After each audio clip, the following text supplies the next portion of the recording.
घरों में प्यार प्रेम, जिस घर में प्यार प्रेम शांति नहीं है उस घर में काल का बासा है, भूत बासा हो जाता है, उसमें दुर्बुद्धि हो जाती है, सब आपसी लड़ाई झगड़े हो जाएंगे, उस घर में टोटा आ जाएगा, एक दूसरे को मारने को दौड़ेंगे, घर में कोई अमन चैन और शांति नहीं रहेगी, छोटे बड़े की उस घर में लिहाज नहीं रहेगी।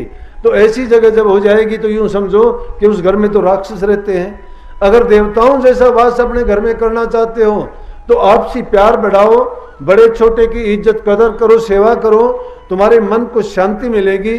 और शांत मन और खुश दिल जिसका होगा वही आदमी अपने काम में सफलता प्राप्त करेगा। अगर दुखी मन से तुम जहां कहीं भी जाओगे, अगर तुम्हें कोई प्यार से भी बोलेगा तो भी तुम उसके साथ अच्छे ढंग से बात नहीं कर पाओगे, क्योंकि जिस इंसान का दिल दुखी है तो वो बाहर कैसे अच्छा व्यवहार कर सकता है। तो जो घरों में हम जैसा करते हैं, देखते हैं और जैसा उस घर में माहौल बना लेते हैं, बाहर समाज में जाके भी हम वैसा ही करते हैं। ये वो चीजें हैं जिनकी आवश्यकता है, जिनके कारण हमारा जीवन अच्छा सच्चा बनता है।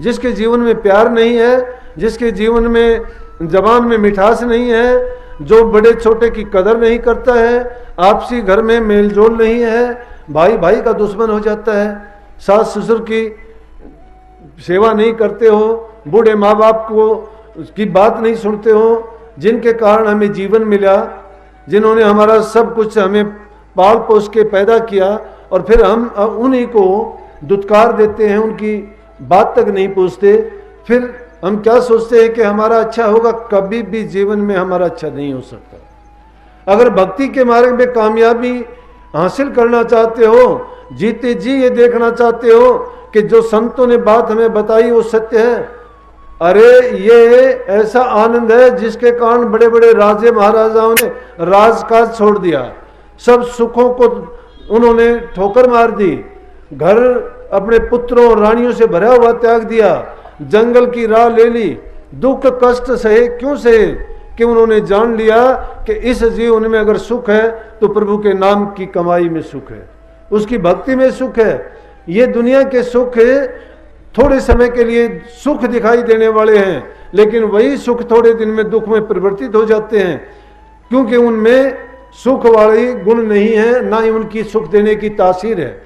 इसीलिए तो आपने देखा होगा कि भक्तों के कितने उनको कष्ट सहने पड़े, फटे हाल है, कपड़े की जरूरत नहीं, मस्ती है। किस चीज की मस्ती है? अरे जिनकी चाह गई चिंता मिटी, मनुआ बेपरवाह, जिनको कछु न चाहिए वो सहन के साथ, जिनको कोई हाल मस्त, कोई माल मस्त, कोई अल मस्त, जुए में खुद मस्ती जब आई तो सब मस्ती डाल दी कुएं में। खुद मस्ती जब कब आती है? इंसान जब खुद के अंदर सिमट जाता है, जब ये अंदर में साक्षात्कार कर लेता है, अपने आत्मदेव को पहचान लेता है। अरे बाहर के देवताओं को मंदिरों में, मस्जिदों में, गुरुद्वारों में तो हम जाते हैं, कई मूर्तों को पूजते हैं, कभी जल चढ़ाते हो, कभी व्रत रखते हो, कभी यज्ञ हवन करते हो, लेकिन कभी अपने अंदर में बैठे हुए आत्मदेव को जानने का प्रयत्न किया? कहां से मिलेगा आत्मदेव?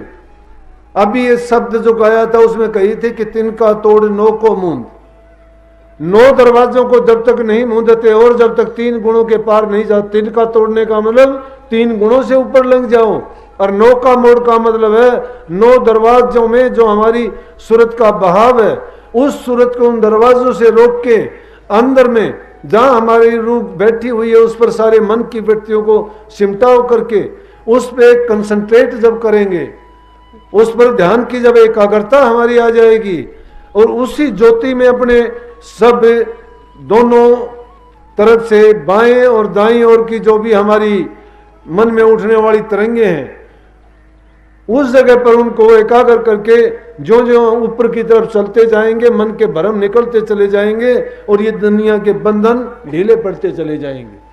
वो सच्चाई का रास्ता है, उस रास्ते पर जब चल पड़ेंगे तो हमें नूरी गुरु मिलेगा, जो हमारी आंखों के पीछे रास्ता जाता है ऊपर तक, अधर मंजिल पर जहां हमारा नूरी गुरु बैठा हुआ है वो बुला रहा है हमें, उसके दरवाजे बंद नहीं हैं, लेकिन हमने उसकी तरफ जब पीठ कर ली है, उसको कभी भूले से भी हम याद नहीं करते हैं, तो कभी भी हम उसके पास नहीं जा सकते।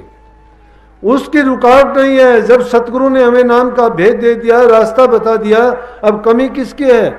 जब गुरु भी सूक्ष्म रूप में, जब हमें अंतर में किसी प्रकार की परेशानी होगी या रुकावट आएगी, तो नूरी गुरु हमें लेके और ऊपर तक लेके जाएगा, हमारे निज धाम में, जहां से हमारी रूह बिछड़ के आई थी उस मंजिल पर हमें पहुंचा देगा।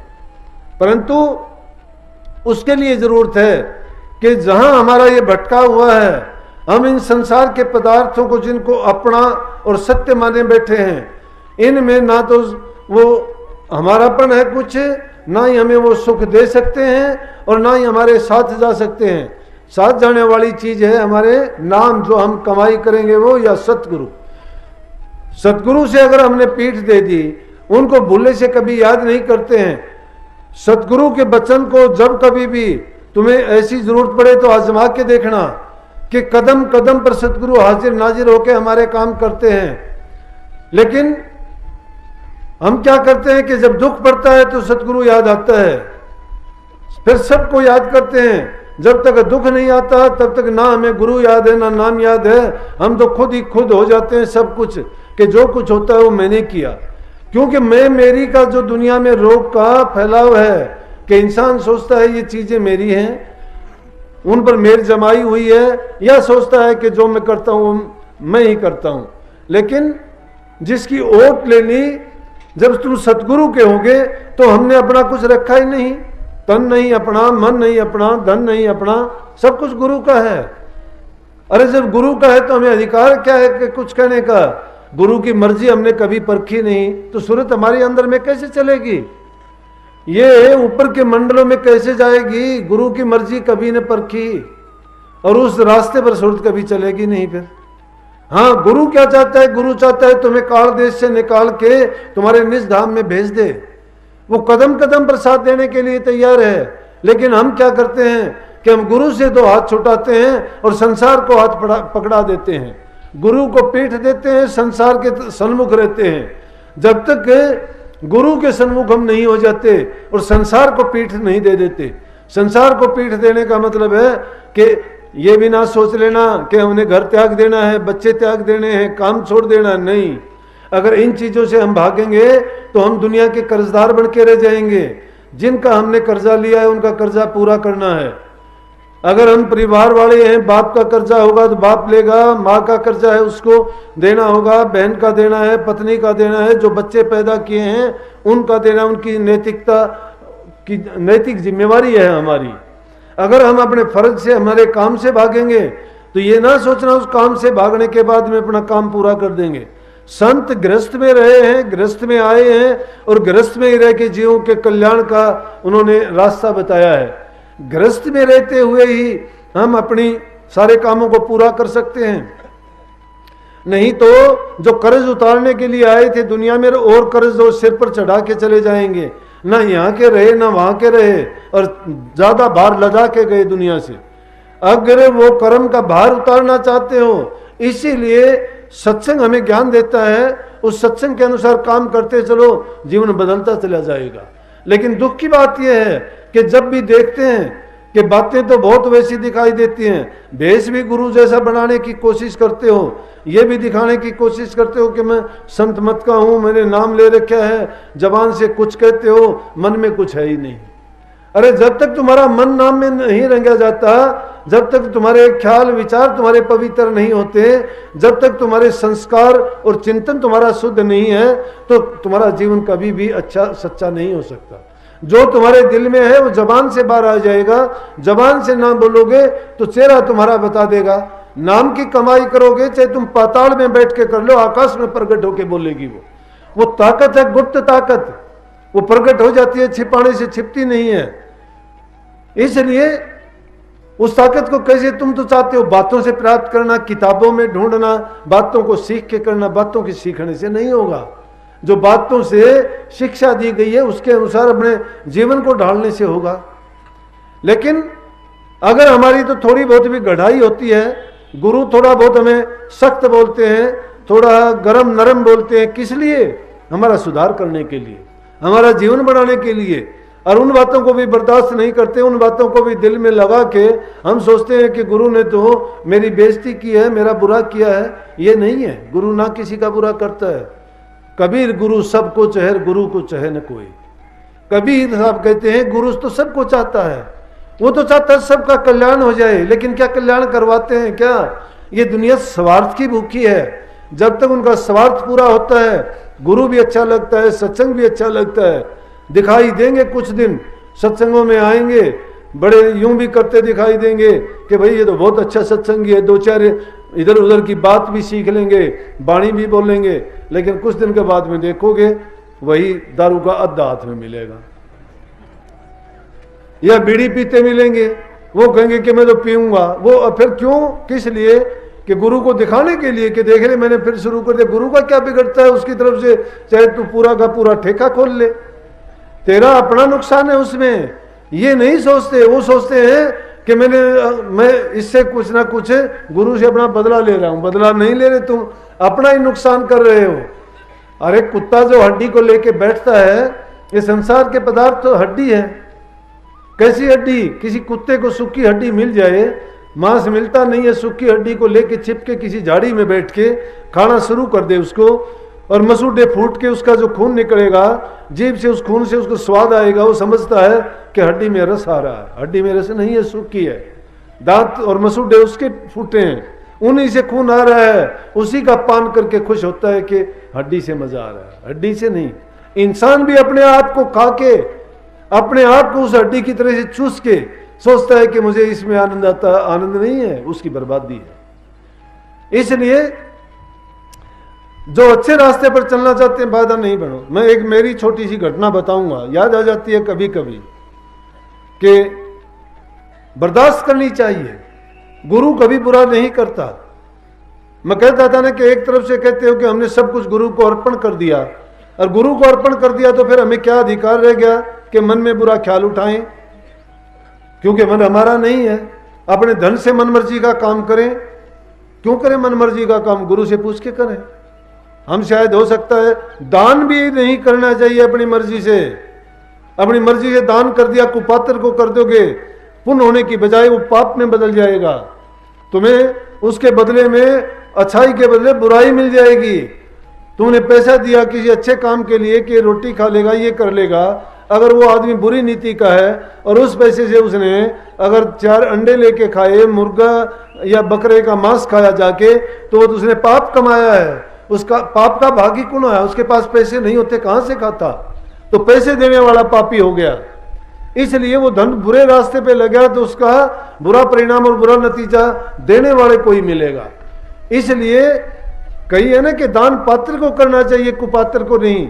अगर गुरु से पूछ के करते हो तो गुरु अच्छे काम में लगवाएगा, नहीं तो अब सोचते हो कि गुरु तो लालच करता है।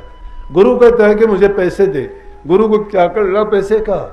गुरु नहीं भूखा तेरे धन का, उन पे धन है भक्ति नाम का। पर तेरा उपकार करावे, भूखे नंगे को दिलवावे। उनकी मेहर मुफ्त तू पावे, जो उनको प्रसन्न करावे। उनका खुश होना है भारी, सतपुरुष निज कृपा जारी। गुरु राजी हो जाता है, फिर और क्या चाहिए? अरे अगर हमारा पिता हम पर खुश हो जाता है तो सब कुछ न्यौछावर कर देगा। गुरु जिस चीज पर खुश हो जाएगा उसको सर्वस्व सौंप देगा। लेकिन गुरु को खुश करना चाहिए। गुरु किस चीज से खुश होगा? गुरु की भक्ति करने से। गुरु की भक्ति क्या है? गुरु कहता है वो काम करने से। गुरु करता है उसकी देख के नकल ना करो कि गुरु ये करता है तो मैं वो करूं।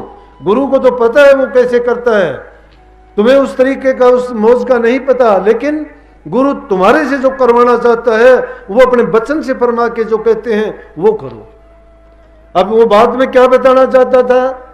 बलजीत सिंह जी अमेरिका में रहते आए हुए सत्संग में, ननसेरा कनाडा में मैं महाराज जी जाया करते, उनके पास गए। वहां से बलजीत सिंह के पास गए, मिचिगन स्टेट में कालमजू शहर में रहते हैं, ये अभी वहीं है। तो 6-7 घंटे का रास्ता कार का था। मैं महाराज जी ननसेरा, उनकी पत्नी, एक लड़का, एक कार में गए। वहां गए, अच्छा सत्संग होया, काफी सत्संग में लोग आए।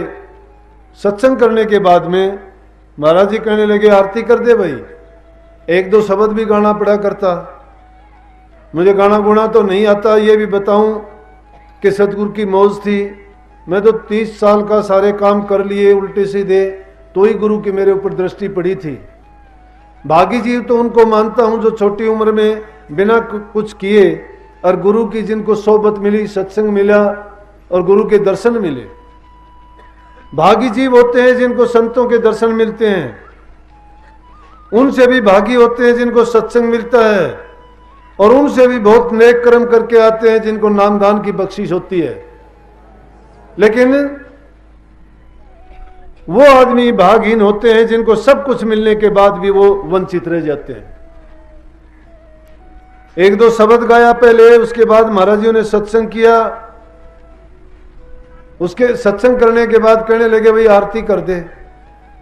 ठीक है जी, मैं आरती करने लगा। मैंने सोचे काफी गला सा खराब था, क्योंकि एक तो वहां का मौसम बदल जाता है, फिर गाना बजाना खाना पीना भी सब कुछ ऐसा हो जाता था। अकेला गाता तो गला भी खराब हो जाया करता। मैं आरती जब करने लगा तो मैंने सोचा कि आरती जैसे वो हम 2 लाइन बोलने के बाद पहली लाइन बोल देते हैं ना, फिर टेक पर बार बार, मैं वो बार बार ना बोल के मैंने सोचा सीधी बोल दे। मैंने सीधी कैसे बोल दी कि आरती आगे राधा स्वामी की कीजे, बिमल प्रकाश अमीरस पीजे, चितकर चंदन हितकर माला आन चढ़ाऊं स्वामी दीन दयाला, गगन का थाल सूरत की बाती शब्द की जोत जगह दिन राती, सैंस कंवल दल घंटा बाजे बंक नाल धुनि शंख सुनेजे, ओंकार धुन तिरकुटी बाजे शून्य शिखर अक्षर धुन गाजे, भंवर गुफा डिंग सोहंग बासा, सतलोक सतनाम निवासा, दास आपकी आरती गाँव चरण कमल में बासा पाऊं। मैंने यह बस जल्दी के लिए और सोचा कि मैं थोड़ा तेरा गला भी ज्यादा खराब है, जल्दी पीछा छूट जाएगा।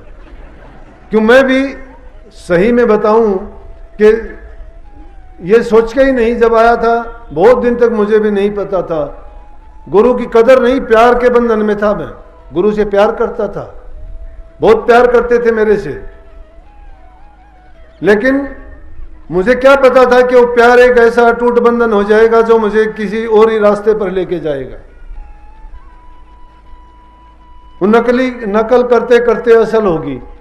कैसे कि एक भेड़ चराने वाला जंगल में जाया करता, और आसपास में जब हाड़ी लोग अपने खेतों में हल चला रहे होते हैं, वो थोड़ा सा शरारती था। उसने सोचा कि इनका सबका मजाक उड़ाऊं। एक पेड़ पे चढ़ के जोर जोर से आवाज लगाने लगा, आना रे आना, भेड़िया आ गया, मुझे खाएगा खाएगा। सब के सब लठ ले लेके भागे। जाके उसके पास बोले कहाँ है?